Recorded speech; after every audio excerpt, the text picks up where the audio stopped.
On se lance. Alors, bonjour tout le monde. Bienvenue à ce 6e webinaire organisé toujours avec amour et dans le plaisir avec mes confrères consoeurs de l'industrie que je vous présente à l'instant. Donc, M. Francis Frappier, président de Finexia, et Mme Julie Guay, planificatrice financière des services financiers Julie Guay. Je vais me présenter moi aussi. Je suis Sandy Lachapelle. Je suis planificatrice financière et présidente de Lachapelle Finance Intelligente. Donc, petite mise en garde, si vous avez des questions pendant la présentation, afin de garder là, un certain rythme pour la présentation, on va prendre les questions dans le chat en bas, puis à la fin de la rencontre, de la présentation, on pourra répondre à toutes vos questions. Soyez sans crainte.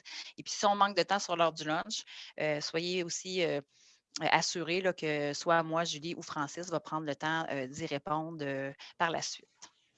Donc, merci d'être avec nous, d'avoir consacré du temps aujourd'hui pour venir explorer un sujet des plus sexy, hein, l'assurance.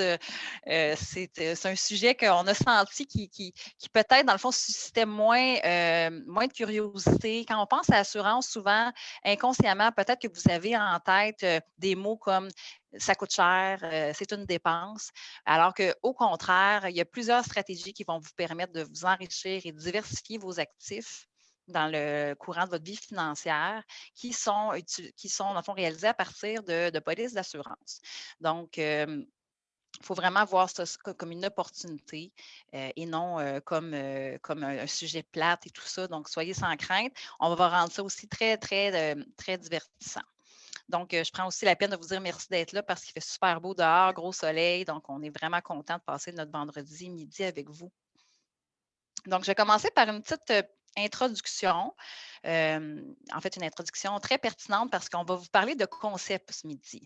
Donc, souvent, un concept, c'est une idée, une stratégie qu'on met en œuvre qui est assez complexe, mais on va la réduire de façon à vous faire une présentation qui est claire pour tout le monde. Donc, l'idée, c'est que vous compreniez l'essentiel, les objectifs, les résultats escomptés. Donc, on présente ça de façon très, très synthétique, mais tout ça, dans le fond, s'intègre dans une optique de planification financière, fiscale, successorale intégrée. Donc, à la base de tout ça, il y a une planification sérieuse et complexe à réaliser pour y arriver. Donc, mais on veut, dans le fond, ce midi, que vous reteniez les bases de ces stratégies-là. Donc, on va être assez résumé dans nos propos. C'est quoi de la planification successorale? Si vous vient en tête le mot testament, vous n'êtes pas faux. Hein? C'est probablement le premier mot là, qui vous est venu à l'esprit. Mais la planification successorale, ce n'est pas qu'un testament. Donc, c'est une planification de tout ce qu'on doit mettre en place pour vous permettre d'atteindre vos objectifs de transmission de patrimoine, donc qui sont souvent d'en laisser plus aux générations futures, de payer le moins d'impôts possible au décès, de vous assurer que tout va se passer comme vous le souhaitez à votre décès et que, dans le fond, selon vos normes, que tout soit prêt. Donc, il faut y penser du vivant, il faut y penser relativement jeune également.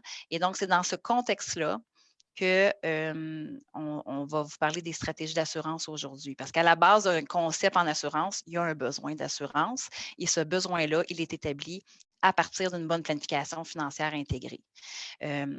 Donc, Julie, elle va vous parler ce midi d'un concept qui est plus en lien avec les prestations du vivant, alors que moi et Francis, on va vous parler de stratégie avec des assurances-vie.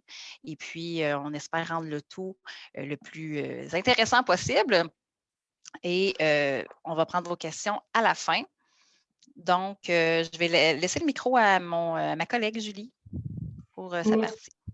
Merci, Sandy. Donc, tu as fait une très bonne introduction. Je vais faire un partage d'écran.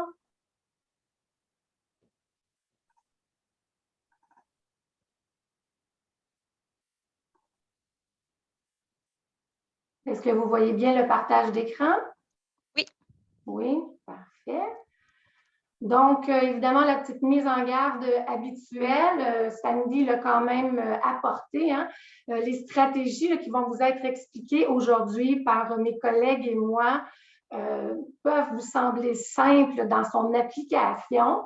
Tant mieux, hein? Ça voudrait dire qu'on a su bien vulgariser les différents concepts. mais il est très important que ces concepts-là soient bien exécutés par des professionnels, en fait, expérimentés, parce que les conséquences, en fait, peuvent être lourdes s'ils ne sont pas bien établis. Donc, voilà. Aujourd'hui, moi, en fait, ma présentation va traiter du concept de maladie grave détenue en copropriété. Vous avez peut-être déjà entendu parler du split dollar, de maladie grave à prime partagée. Ça veut tous dire la même chose. En fait, il va y avoir un partage de la prime entre l'actionnaire et sa société. Donc, je vais expliquer quand même rapidement la maladie grave. Là, je ne vais pas vous expliquer, vous faire une description des maladies incluses dans le contrat. Je vais vraiment rester sommaire parce que ce n'est pas le but de la présentation ce midi. Mais évidemment, je vais entrer dans le sujet de la détention du contrat maladie grave en copropriété, à qui ça s'adresse, son fonctionnement. Je vous ai préparé aussi un petit exemple, un cas pratique. Et on va également aussi discuter des aspects légaux et fiscaux à considérer dans le cadre de cette stratégie-là. Donc, on connaît malheureusement tous quelqu'un de près ou de loin qui a eu un diagnostic de maladie grave. Heureusement, le progrès de la médecine dans les dernières années fait en sorte que le taux de survie augmente d'année après année, mais évidemment, il y a un prix. Et pour les propriétaires d'entreprises qui doivent se consacrer, dans le fond, à la guérison, bien, ils doivent aussi s'assurer que l'entreprise continue de fonctionner. Donc, l'assurance maladie grave va intervenir à ce moment-là en versant une prestation non imposable suivant un diagnostic de maladie grave. Donc, pour un propriétaire d'entreprise, vous devez avoir un plan de protection. Vous devez espérer le meilleur, mais il faut quand même prévoir malheureusement le pire. Puis, si on considère en fait que le taux de survie augmente, bien, c'est important en fait d'y penser de penser à se protéger justement parce que souvent, pour les propriétaires d'entreprise, c'est leur fonds de pension. Donc, on veut s'assurer qu'il y ait toujours une bonne santé financière à l'intérieur de l'entreprise. Puis, une maladie grave pourrait apporter des conséquences financières moins intéressantes à ce moment-là. Donc, à la base, on a une prestation d'assurance maladie grave. On peut ajouter différents avenants. Donc, un des avenants qui peut être intéressant d'ajouter, c'est le remboursement des primes à l'expiration. Là, vous me voyez peut-être venir parce que quand on parle de concept de copropriété en maladie grave, donc, et que je vous parle maintenant du remboursement de primes, vous avez peut-être un lien là, que vous êtes en train de faire. Je vais laisser un petit peu le suspense. Je vais y revenir dans quelques minutes. Ce qui est important aussi de mentionner, c'est qu'à la base, Sandy tantôt l'a mentionné aussi, les concepts sont mis de l'avant parce qu'il y a un besoin en assurance.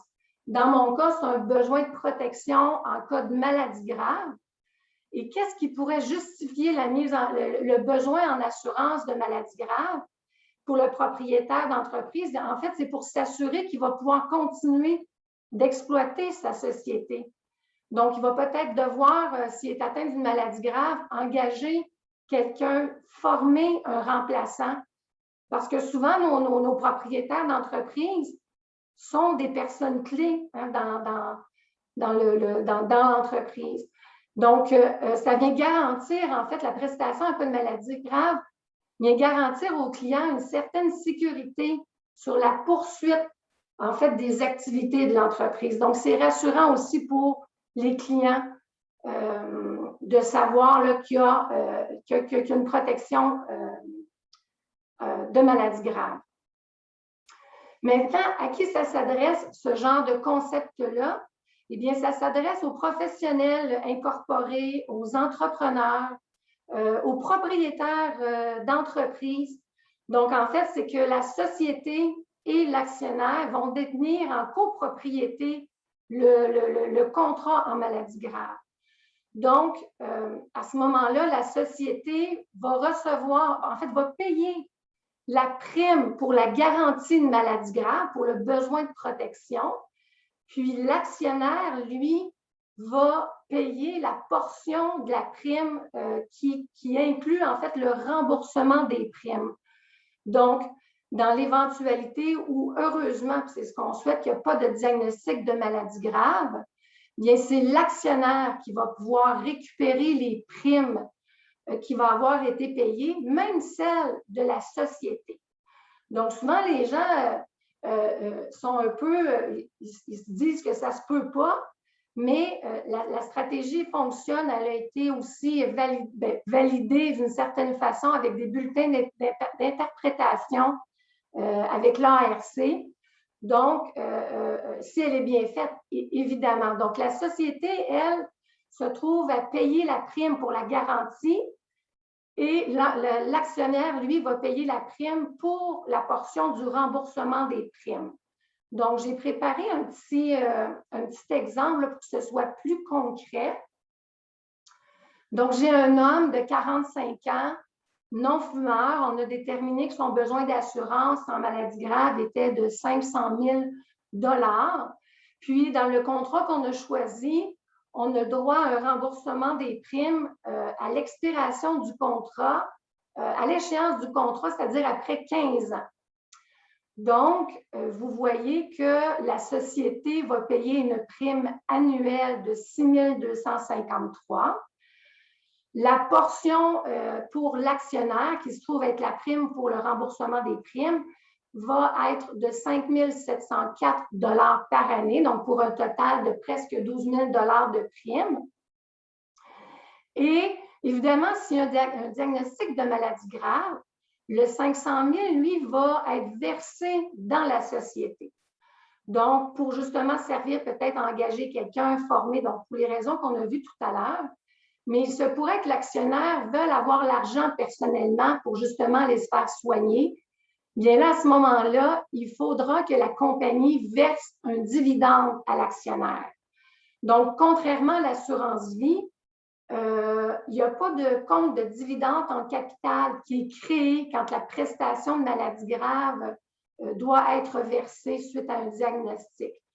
Peut-être que vous avez déjà entendu en assurance vie, on est capable de sortir une bonne partie de la prestation par le compte de dividende en capital, mais ça ne s'applique pas dans le cas de la maladie grave. Donc, il faut vraiment que l'entreprise verse un dividende pour être capable de sortir une partie du 500 000.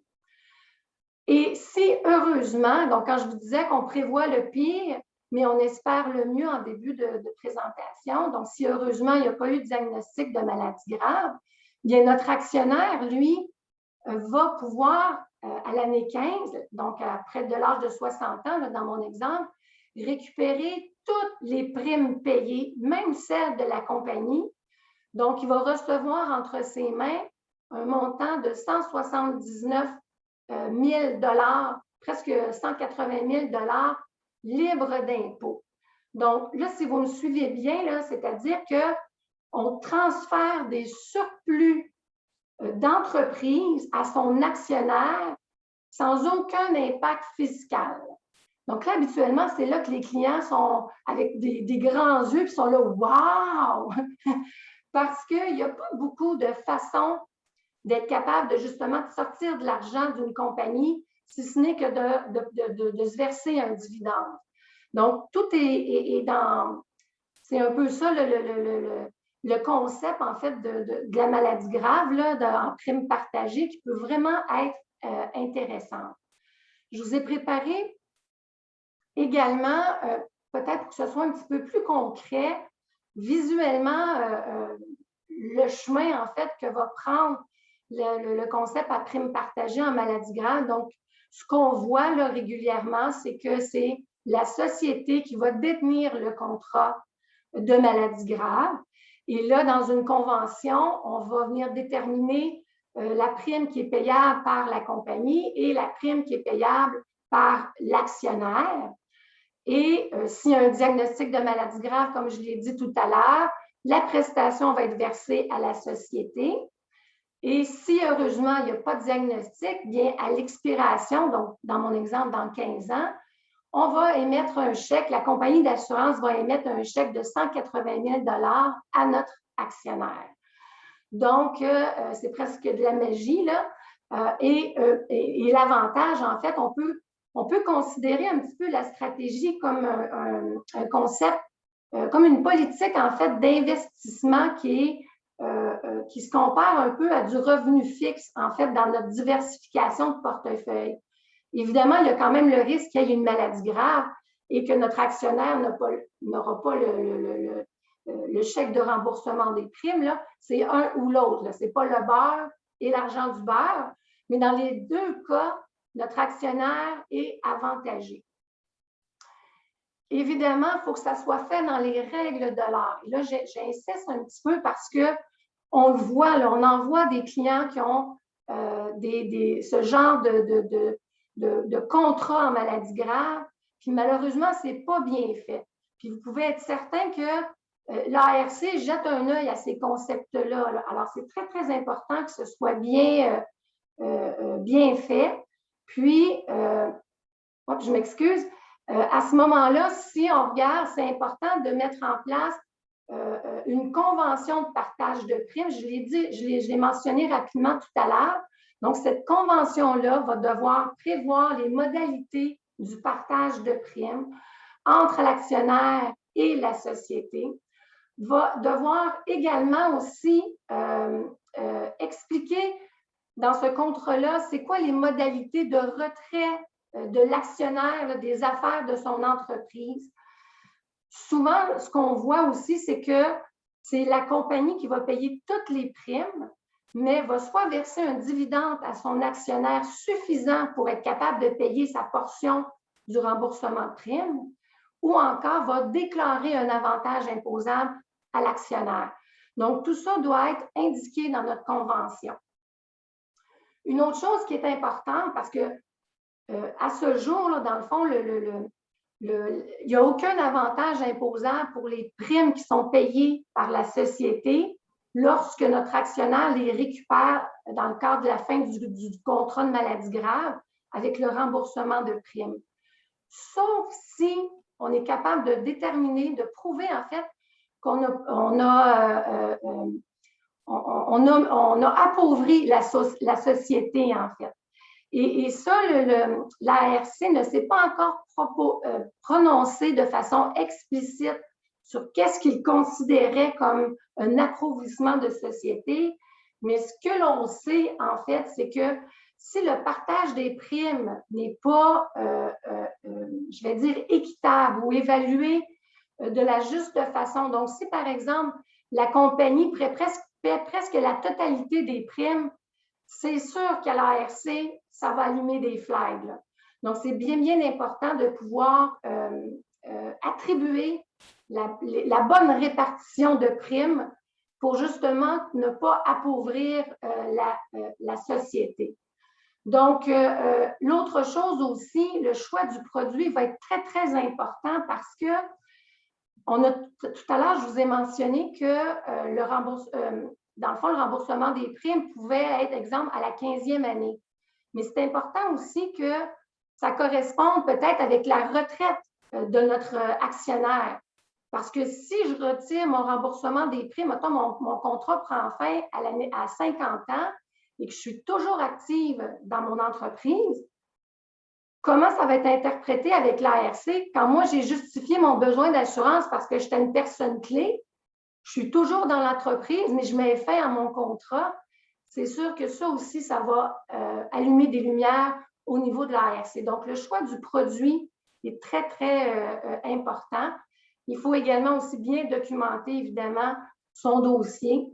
Je vous ai mis une petite référence. Là, il y a eu une interprétation en 2018 de Revenu Québec. Donc, ils ont soumis un cas d'une structure de maladie grave dans un concept de prime partagée qui avait été fait en bonne et due forme. Puis l'ARC a conclu qu'il n'y avait aucun problème à ce que la prestation de remboursement de prime qui allait à l'actionnaire soit non imposable. parce que justement, ça avait bien été fait. Mais on comprend que si ce n'est pas bien fait, on pourrait se voir imposer entre les mains de l'actionnaire notre remboursement de prime. Donc, c'est important que vous soyez évidemment bien accompagné là-dedans. Donc, il y a une chose aussi que je n'ai pas mentionnée au niveau fiscal, ça peut être une façon aussi de réduire le revenu passif dans l'entreprise parce que les primes qui sont payées par la compagnie ne vont pas générer des rendements, donc des rendements imposables. Donc, en fait, le revenu passif, dans le fond, dans le calcul, là, pour avoir droit au petit taux, la déduction pour petite entreprise ne sera pas affectée. Donc, ça peut être intéressant, dans le fond, justement, des entreprises là, comme les travailleurs, pas les travailleurs autonomes, pardon, mais les propriétaires d'entreprises, les professionnels incorporés, s'ils sont rendus, si leur entreprise elle est rendue dans une bonne situation financière, qu'ils sont prospères, c'est tout indiqué d'y aller avec une stratégie de protection, mais aussi, ou qui peut aussi fournir une prestation de retraite. Donc, en terminant, là, je vais encore vous rappeler que c'est important. Il ne faut pas s'aventurer seul, il faut faire affaire avec des gens, des conseillers, des planificateurs financiers qui ont une expérience dans ce genre de structure-là. Donc voilà, je répondrai peut-être aux questions à la fin de la présentation. Maintenant, je vais céder la parole à mon ami, à mon collègue, en fait, Francis. Merci beaucoup, Julie. Très belle présentation, très bien, des bonnes informations, mais effectivement, consultez vos professionnels. On joue beaucoup avec le côté légal et juridique de la chose, donc très, très important. Il faut le redire à ce niveau-là. Je vais juste partager ma présentation. Parfait. Tout est beau de votre côté? Oui, on voit bien, Francis. Parfait, merci.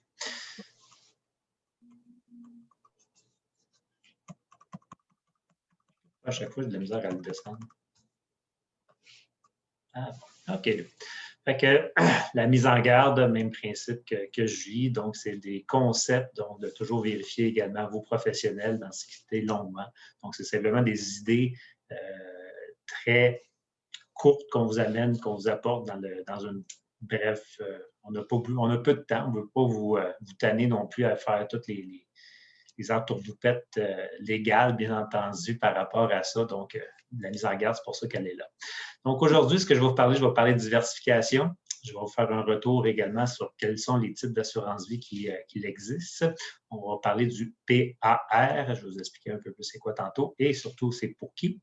Je vais expliquer son fonctionnement. Je vais vous montrer un cas type. On va également faire le tour très brièvement du CELI corporatif. Bien entendu, le CELI corporatif, ça n'existe pas. Donc, c'est vraiment un concept marketing. Donc, ce n'est pas un CELI du sens habituel. Et on va terminer avec un résumé des avantages des outils au niveau de l'assurance vie. J'aime bien faire une citation. Ceux qui nous suivent depuis quelques temps savent que j'aime bien aller mettre une petite citation dans mes présentations. Donc, on y va comme suit. Il y a un seul principe pour atteindre la liberté financière et diversifier vos revenus, tout simplement. Donc, plus vous êtes diversifié, mieux qu'on peut réussir. Au point de vue de la diversification, voici plusieurs points. On a fait une présentation sur l'immobilier, bien entendu, mettre de l'argent dans les REER, mettre de l'argent dans les CELI, dans le non enregistré. Aujourd'hui, on vous parle d'assurance vie et maladies graves. Et bien entendu, l'entreprise également, c'est une autre source de diversification. Donc, ne pas mettre les œufs dans le même panier, c'est une idée là-dessus. Et de compléter le casse-tête peut être une bonne idée. C'est choquant de perdre un morceau. Donc, de compléter le casse-tête avec une belle diversification, c'est toujours intéressant de le voir du point de vue visuel. Les deux types principaux qu'on va parler aujourd'hui d'assurance vie, il y a de l'assurance vie temporaire et de l'assurance vie permanente. Donc, de l'assurance vie temporaire, souvent, on va le voir, on va le définir par un temporaire 10 ans, un temporaire 20 ans. Donc, ça a une durée fixe. On pourrait même également trouver un temporaire jusqu'à 65 ans. Bien entendu, la quasi-totalité de ces produits-là n'accumulent aucune valeur, donc pas d'argent, pas de valeur de rachat dans ce type de contrat-là. C'est des produits qui peuvent être transformables, donc ce qui veut dire qu'on peut prendre notre assurance temporaire, donc de conserver notre santé d'avant et d'aller choisir un autre produit par la suite au point de vue d'un permanent, exemple. Et d'office, c'est aussi très souvent renouvelable, ce qui faisait qu'un temporaire de 10 ans va se renouveler pour un autre 10 ans et pour un autre 10 ans. Par contre, l'assureur prend le risque de la mauvaise santé, donc la prime payée initialement pourrait être de 2, même jusqu'à 15 fois plus cher. Donc, à bien regarder vos dates de renouvellement. Ce qui nous importe aujourd'hui, ce qui est le plus important, c'est l'assurance vie permanente. Donc, ici, j'en présente uniquement 2 types. Donc, l'assurance vie permanente, c'est quoi? C'est de l'assurance qui offre une protection tout au long de votre vie, même si ça peut être sur une période de paiement écourtée, mais l'assurance dure toute la vie. Et ces polices également-là vont accumuler habituellement une valeur de rachat ou une valeur de fonds, ce qui en est à la vie universelle. Il y a aussi une possibilité d'emprunter ou de retirer sur ces valeurs-là. Donc, bien entendu, ça pourrait affecter la protection, mais aujourd'hui, on va parler un peu plus au point de vue de la possibilité d'emprunter. Il y a 2 types de permanentes que je parle aujourd'hui. Il existe une troisième, mais qui nous concerne moins également. Donc, on a de l'assurance vie entière. Donc, cette police-là comporte une valeur de rachat minimale. Il peut y avoir une possibilité d'avoir une partie flexible sur les dépôts, mais je mets vraiment l'accent sur la possibilité d'une partie flexible et, bien entendu, par rapport au concept du PAR. Donc, il y a une possibilité d'aller chercher jusqu'à 90 d'emprunt. La vie universelle, ça comprend, la distinction, c'est que ça comprend une portion vie et une portion compte investissement. Donc, on peut choisir de la façon qu'on va vouloir investir les sommes, comme du placement, le même principe que vos placements dans vos REER, dans vos CELI avec vos fonds choisis. La prime peut être flexible, c'est le gros avantage au niveau de la vie universelle. Donc, on peut mettre un gros montant, diminuer l'année d'après. Donc, c'est le gros point, le gros avantage de cette portion-là, c'est la flexibilité. Par contre, vu qu'on joue avec des placements, toutefois, il pourrait arriver que les primes pourrait augmenter parce que si on connaît des rendements baissiers, ça se peut que vous devez compenser par contre avec une augmentation de primes supplémentaires. Et le PAR, il y aurait sûrement une possibilité jusqu'à 75 %, mais chaque cas est à regarder et est analysé, bien entendu. Donc, le PAR, c'est quoi? C'est un programme d'assurance retraite. Donc, ça touche qui? On parle d'assurance, donc il faut avoir un besoin d'assurance, bien entendu. On parle de retraite, donc c'est vouloir un supplément de revenus à la retraite. Ça date, c'est assez simple. Ça touche pour qui également? Donc, c'est les entreprises qui ont de la liquidité supplémentaire. On ne va pas jouer sur le cash flow. Il faut avoir des excédents qu'on ne veut pas utiliser pour des projets aussi de croissance, d'agrandissement ou peu importe. Bien entendu, on en parle, c'est le but aujourd'hui, c'est qu'on veut faire payer moins d'impôts, soit aujourd'hui de votre vivant ou Sandy nous l'a expliqué au départ là, au niveau de la succession. Si on est un individu, le concept peut être aussi faisable et payant. Donc, au point de vue de l'individu, c'est ceux qui ont maximisé les REER et les CELI. Okay? Et bien entendu, ce qu'on veut aujourd'hui, c'est faire la diversification des actifs. Et le dernier point, c'est augmenter le rendement des revenus fixes, donc les revenus qui sont au point de vue plus obligataires. Ces choses-là, on va le voir, bien entendu, avec la baisse des taux qu'on connaît aujourd'hui. Cette portion-là a pris, en bon québécois, une drop. Comment ça fonctionne? Il faut prendre une assurance vie, c'est assez simple pour l'instant, et il faut prendre une retraite. Donc, à date, ça va bien dans le concept, programme d'assurance retraite. Là, on a 2 gros points, là, on part fort. Il faut bien sûr accéder à une valeur de rachat, donc via un emprunt. Cet emprunt-là, souvent, va se faire par une marge de crédit. Donc, il y a des banques, dont une qui s'est plus spécialisée avec tous les assureurs pour pouvoir faire ce type de concept-là. En réalité, c'est que les fonds empruntés vont être reçus en franchise d'impôt. Donc, pas d'impôt à payer sur l'argent emprunté. Donc, on aime ça encore entendre ça. C'est des choses qu'on aime bien entendre à l'oreille. Et le solde impayé de l'emprunt sera remboursable au décès, également en franchise d'impôt. Donc, la dette accumulée, quand on va décéder, la dette va être payée face au contrat d'assurance. Donc, tout se paye à l'intérieur de ce beau concept-là. S'il y a un excédent du solde, donc à ce moment-là, ça va être versé à la succession ou au bénéficiaire, tout dépendant de ce que vous avez indiqué dans le contrat. On parlait de diversification ici. Moi, j'aime bien voir quelques chiffres. Ici, à la gauche, complètement dans la première colonne, on a les barèmes de participation. Donc, je n'ai pris un de la Sun Life. La deuxième colonne, c'est de l'obligation du taux du gouvernement du Canada de 10 ans. La troisième, on a le rendement de l'indice S&P TSX, qui est l'indice souvent qu'on va comparer au niveau de la bourse. un CPG pour ce certificat de placement garanti. Désolé, je vais faire mon certificat de pauvreté garanti parce que les taux d'intérêt sont tellement rendus très, très bas qu'on est presque rendu là. Et bien entendu, l'indice de prix à la consommation, donc la fameuse inflation. Donc, ce qui est important un peu de regarder, c'est à la gauche. Donc, les valeurs participatives, c'est assez stable depuis les dernières années. Bien entendu, les taux d'intérêt diminuent, donc ces valeurs-là, au point de vue des assurances, ça diminue également. Il ne faut pas se leurrer. Les compagnies d'assurance ont des lois. On est au Canada, donc on est un pays super bien protégé face au point de vue financier. Donc, les assureurs ne peuvent pas prendre énormément de risques au niveau de leur placement. Il faut qu'ils mettent une portion très sécure. Donc, ils sont liés également avec les taux d'intérêt. Donc, c'est sûr certain que dans le futur, on va connaître quelques baisses. Qui sait, dans un futur éloigné, si les taux vont remonter, on verra, le long terme nous parlera. Et on voit que, par contre, c'est stable. L'écart type est similaire à une inflation, donc ça ne bouge pas beaucoup. Donc, une belle stabilité au point de vue du revenu fixe. Si on est au point de vue graphique, c'est peut-être pas tout le monde qui a la tolérance au risque pour être dans le zigzag rouge. Par contre, regardez la deuxième ligne par la suite. Cet aspect-là de la police d'assurance vie, la stabilité des rendements continue, elle est là, est supérieure à des obligations et des certificats de placement garantis. Le cas que je vais vous parler aujourd'hui, cas typique, j'ai fait mon cas. Hein, on n'ira pas plus loin. J'ai pris un homme de 40 ans non-fumeur que j'ai besoin d'1 million d'assurance vie. J'ai une entreprise, un enfant, bref. J'ai une liquidité supplémentaire également de 45 000 par année. J'ai 15 ans devant moi, hein, pourquoi pas, une indépendance financière à 55, mais une retraite 65. J'adore ma job, hein, fait que je ne lâcherai pas mes clients de sitôt, bien entendu. Si on met des chiffres à travers ça, bien, on a ici le dépôt annuel. J'ai mis un taux relativement conservateur dans mon cas à 5 dépendant de la tolérance au risque des gens.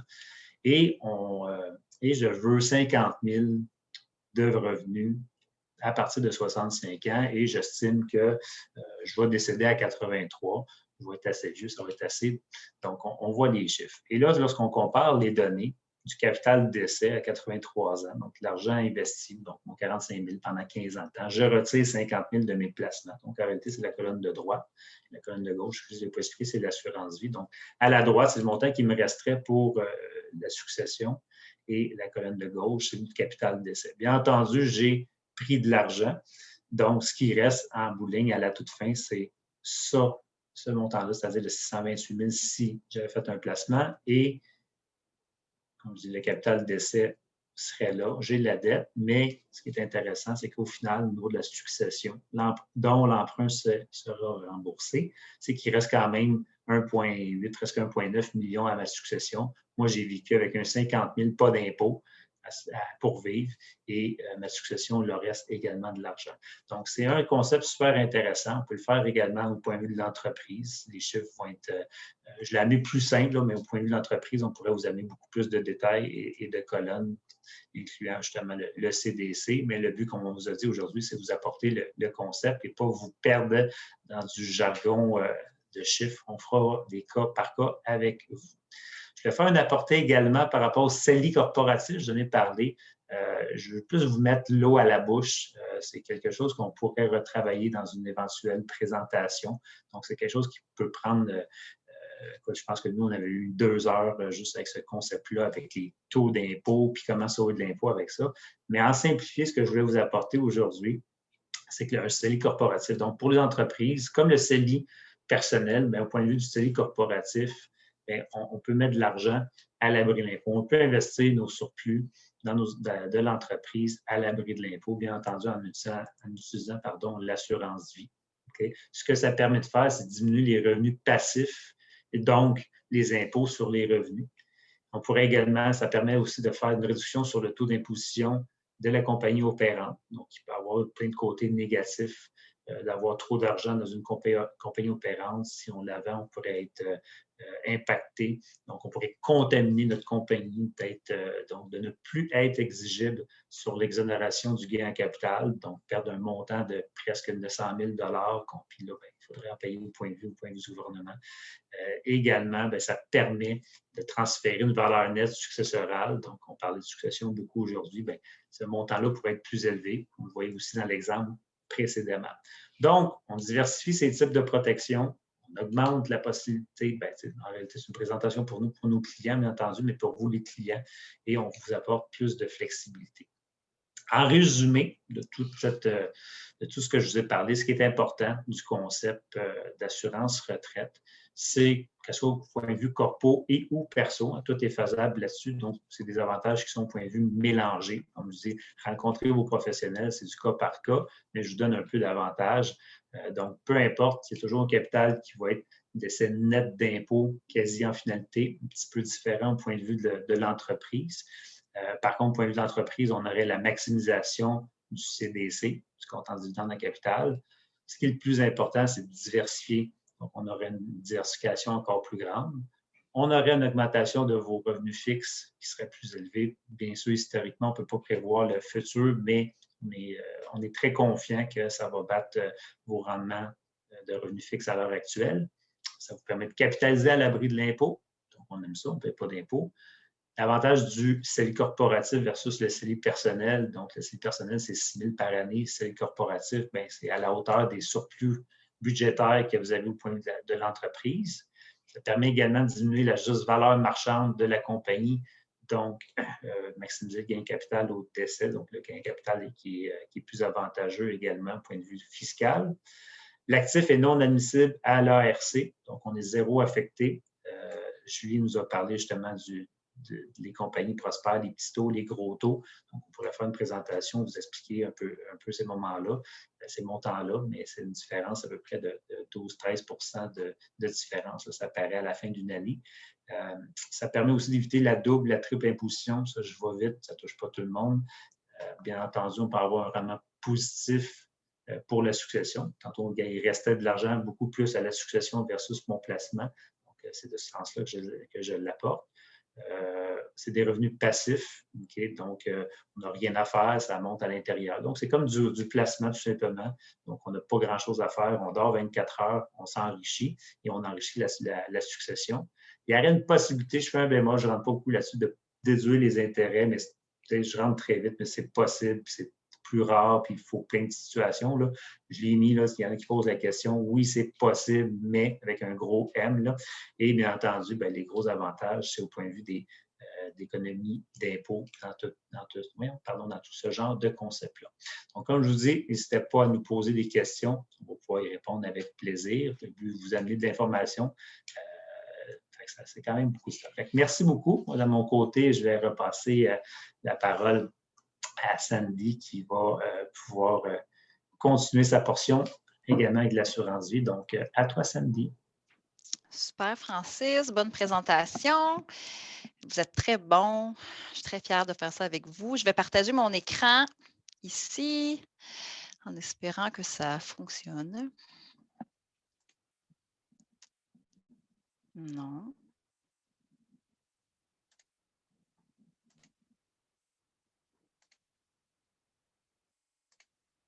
Bon, est-ce que vous voyez bien? On ne voit pas ta présentation, Sandy. Non. Et toi, on voit très bien. C'est pas ce que tu veux qu'on voit. Mon cauchemar. Bon, mais je vais arrêter le partage puis je vais recommencer. Francis, tu avais bien fermé ton partage d'écran? OK, ça, je pense que ça va fonctionner, Sandy. À partir du début. Pourquoi ça fait ça? Je ne sais pas. Bon, et bonjour tout le monde. C'est vraiment, ça c'est moi, c'est ce qui me stresse dans les présentations. C'est quand c'était dans les salles de conférence, c'était le projecteur. Maintenant que c'est des webinaires, c'est le partage d'écran. Donc, je vais partir une petite minuterie pour être sûr de vous laisser aller à temps là, pour la fin de l'heure du lunch.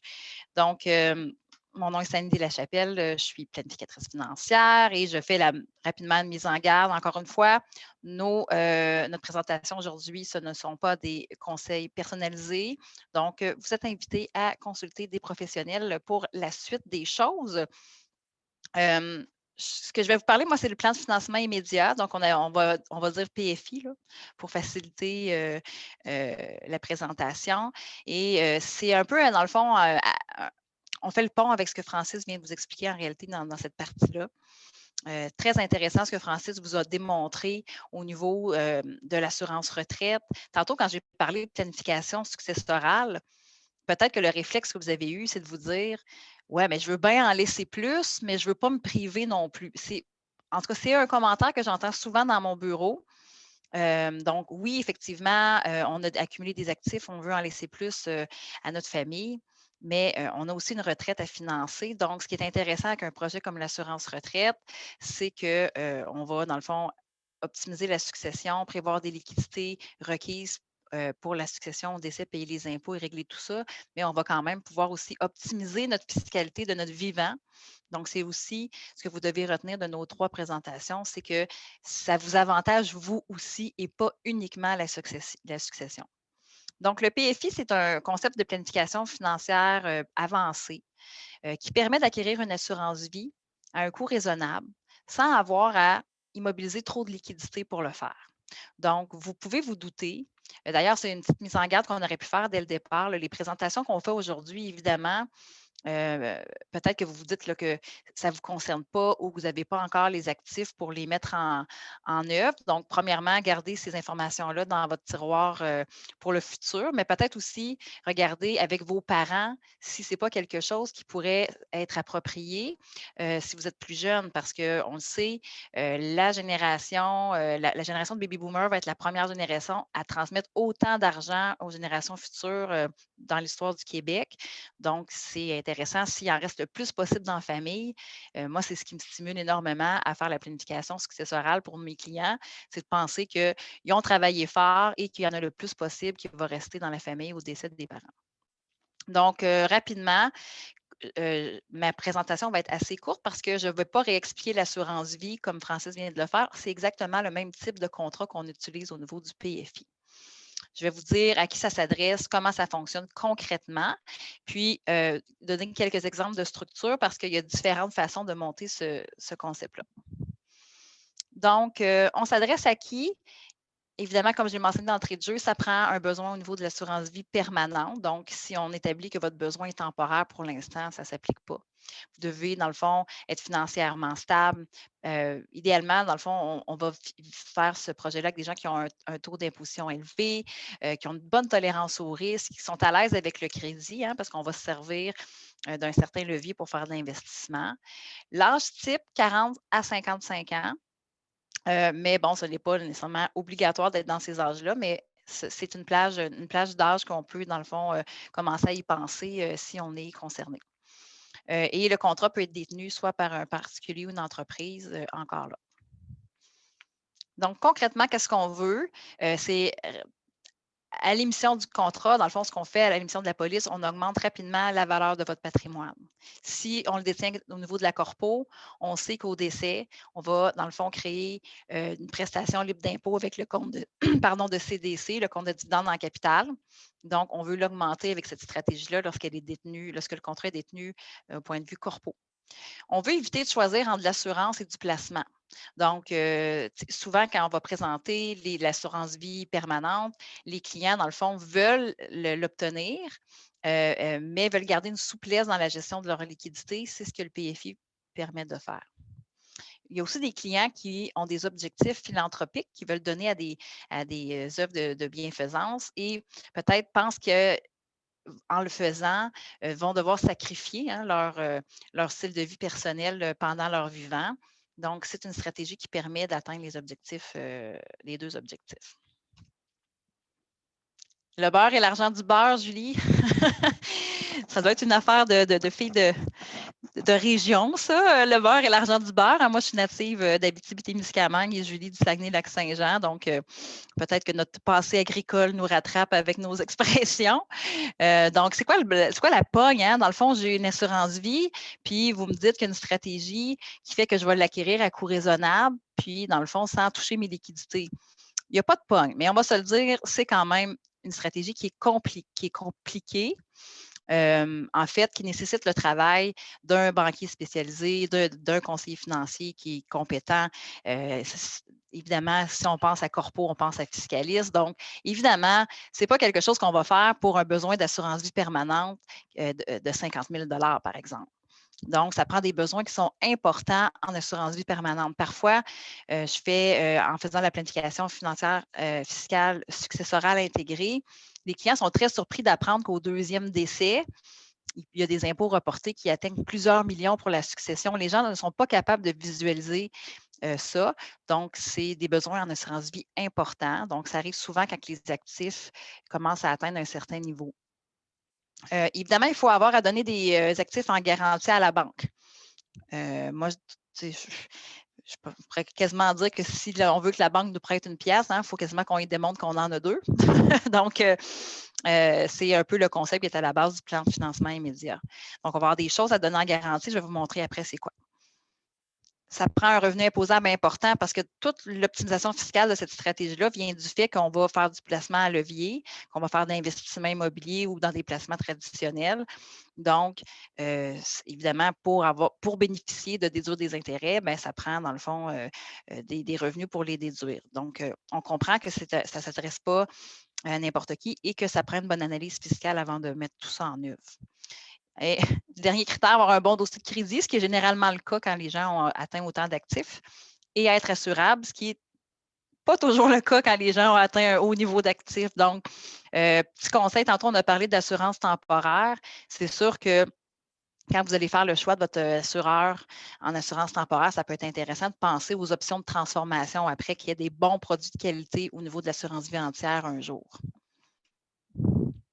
Donc, je vous ai résumé la stratégie de façon visuelle pour que ça soit très, très simple. Donc, les étapes sont simples. Donc, premièrement, on va souscrire à une police d'assurance vie permanente. Dans ce type de montage, le but, c'est de prendre idéalement de la vie entière parce que les valeurs s'accumulent plus rapidement et on est capable de financer un plus gros pourcentage des valeurs de rachat. Donc, on va monter le projet de façon à ce que vous payiez la prime la plus élevée possible sur une courte période. Donc, rapidement, les valeurs de rachat présentes au contrat vont s'accumuler. On va donner votre contrat en garantie de prêt à une institution financière, donc via un prêt spécialisé, va vous prêter soit la valeur de la prime ou soit la valeur de rachat que vous allez pouvoir, dans le fond, reprendre pour faire du placement. Alors là, ça peut être du placement, si vous êtes dans l'immobilier, ça peut être au niveau immobilier. Si c'est du placement traditionnel, ça peut être du placement traditionnel, ça peut être perso, corpo, etc. Donc, évidemment, vous allez faire des économies d'impôts parce que vous allez passer d'un revenu imposable avec du placement non enregistré à, dans le fond, un investissement dont les intérêts sont déductibles parce qu'il a été pris par affaire. Donc, vous allez répéter ces étapes-là à chaque année. Tantôt, je vais vous montrer la différence entre les différentes options sur le montant qu'on peut emprunter, mais c'est toujours la même logique. On paie la prime, on réemprunte. Et au décès, un peu comme le projet d'assurance retraite tantôt de Francis, c'est que finalement, le prêt est remboursé en priorité et la balance est versée aux bénéficiaires de la police d'assurance vie. Donc, il y a différentes structures possibles. C'est vraiment du cas par cas, dépendamment de votre réalité. C'est quoi votre cash flow ou les liquidités en bon français. Donc, et vos besoins fiscaux, dépendamment de votre structure. Mais il est possible, en gros, de faire deux grandes familles de PFI. Le premier, c'est qu'on va vous prêter uniquement la valeur de rachat. Donc, vous allez avoir moins d'argent emprunté parce que, dans le fond, la valeur de rachat, rapidement, quand on paye une prime d'assurance vie entière, ça prend quelques années avant que les valeurs de rachat soient plus importantes que les primes payées. Donc, ça se peut qu'au début, par exemple, si la prime est 100 000, ça se peut qu'à l'année 1, la valeur de rachat soit 75. Je dis un chiffre comme ça. Donc, c'est à ce moment-là, dans ce type de PFI-là, on va vous prêter un pourcentage de 75 000. Donc, qui pourrait se rendre jusqu'à 90 parce que c'est de la vie entière, moins si c'est de la vie universelle. Donc, c'est pour ça qu'on parle plus de vie entière dans ce type de produit-là. Et dans le fond, à chaque année, la valeur de rachat va augmenter. On va être capable de vous prêter plus loin dans le temps. Donc, évidemment, ça demande plus de liquidité pour le client, mais ça lui permet d'emprunter plus tard. L'autre option, c'est d'emprunter 100 de la prime. Donc, on va prendre encore la valeur de rachat en garantie. On va vous demander d'autres garanties à donner, que ce soit des placements, des fonds, des placements garantis comme avec dans une banque. Ça peut être des valeurs de rachat dans un vieux contrat que vous avez ailleurs dans un autre assureur, dans un plus petit contrat. Ça peut être de l'immobilier. Donc là, on va être capable de vous prêter 100 de la prime. C'est sûr que la rentabilité du projet est augmentée parce que là, vous pouvez replacer plus. Mais c'est dans le fond, ça exige dans le fond plus d'actifs à donner en garantie. Donc, ce n'est pas tous les clients qui peuvent se qualifier à cette étape-là. Et là, il y a le PFI total, même qu'on pourrait vous prêter les intérêts que vous avez payés sur votre marge. Mais encore là, il y a plus de garanties qui vont être utilisées. Donc, en résumé, comme tantôt, la banque prend des garanties pour vous avancer 100 de la prime à payer. Ces garanties-là, dans le fond, ce que vous pouvez donner en garantie, c'est plutôt technique. Donc, je vous invite à consulter votre conseiller qui va vous dire c'est quoi, parce que chaque type d'actif, dépendamment du risque associé à l'actif, peut être, dans le fond, pris en garantie selon certaines modalités. Au décès, la banque rembourse ta marge, paye la balance à la succession. Et dans le fond, ce que ça permet de dire, c'est que vous pouvez, dans le fond, maintenir vos placements. Vous n'avez pas à choisir entre faire du placement ou souscrire l'assurance vie pour optimiser votre succession. Et encore une fois, ça vous prend un banquier. Ce n'est pas le genre de prêt qu'on demande sans rendez-vous dans une succursale. Donc, ça prend vraiment une équipe de professionnels.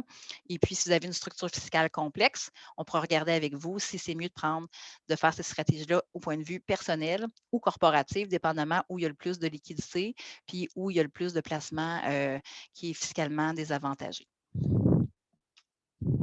Donc, j'ai fait ça plus vite que d'habitude et je suis très fière de moi.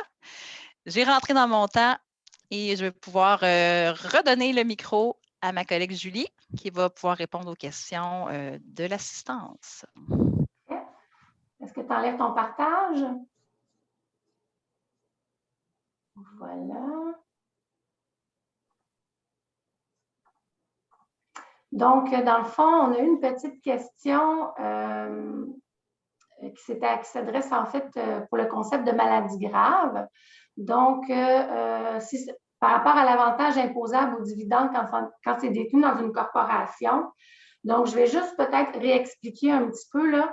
C'est-à-dire que le concept, il faut qu'il y ait dans la convention de partage de primes, il faut venir déterminer en fait qui paie quoi. Et c'est là que j'ai parlé d'avantage imposable aux dividendes, c'est-à-dire que la portion que l'actionnaire doit payer, donc qui est la prime du remboursement des primes, il y a comme deux façons en fait de le faire, c'est-à-dire que soit que la société va lui verser un dividende équivalent au remboursement de la prime. À ce moment-là, l'actionnaire va avoir rencontré l'objectif qu'il faut qu'il paie sa juste part. Mais sinon, ce que ça peut être aussi, c'est que la compagnie peut lui déclarer un avantage imposable correspondant aussi à la prime du remboursement des primes, la prime du remboursement des primes.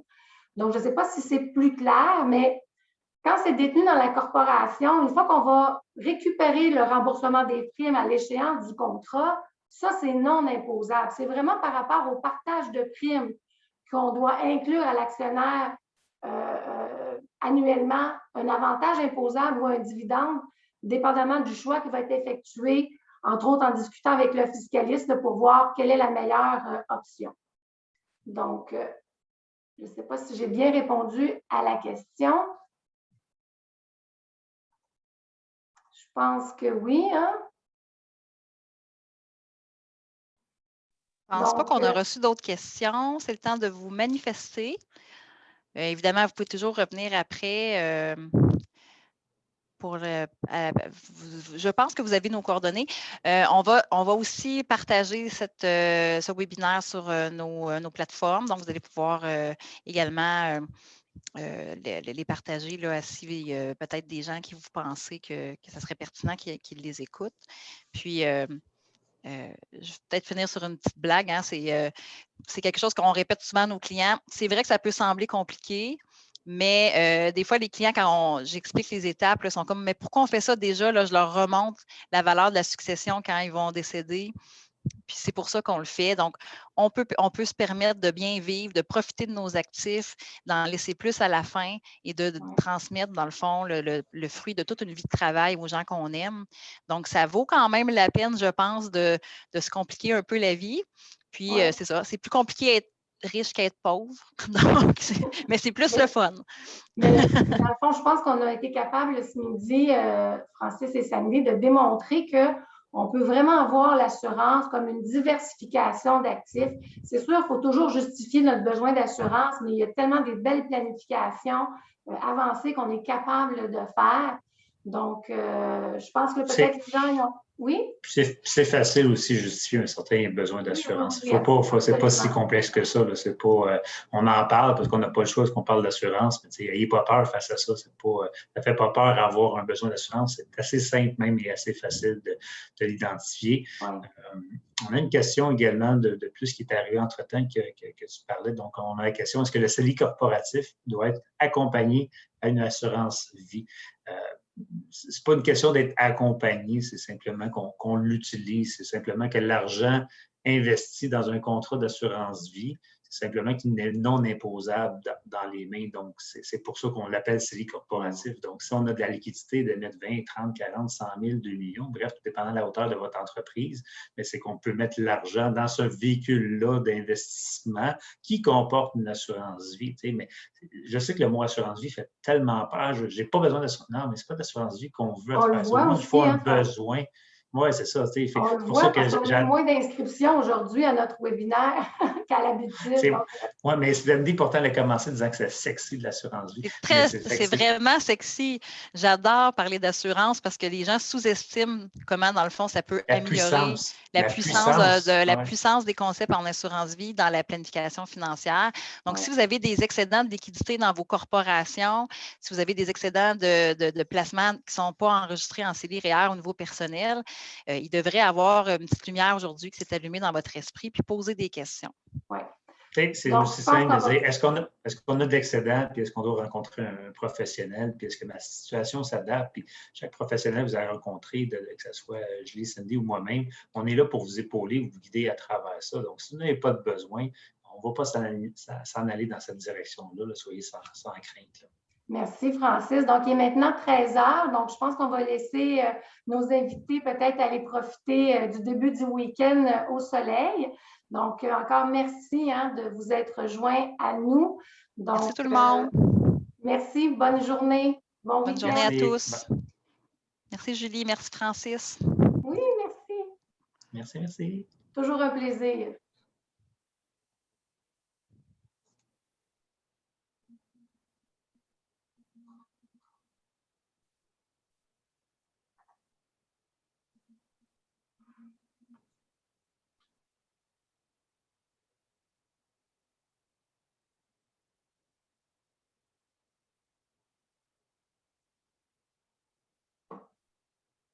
Des parties faire peut-être encore sur l'enregistrement. Non, je l'ai fermé. Ah, elle est sur pause, en fait. Ah.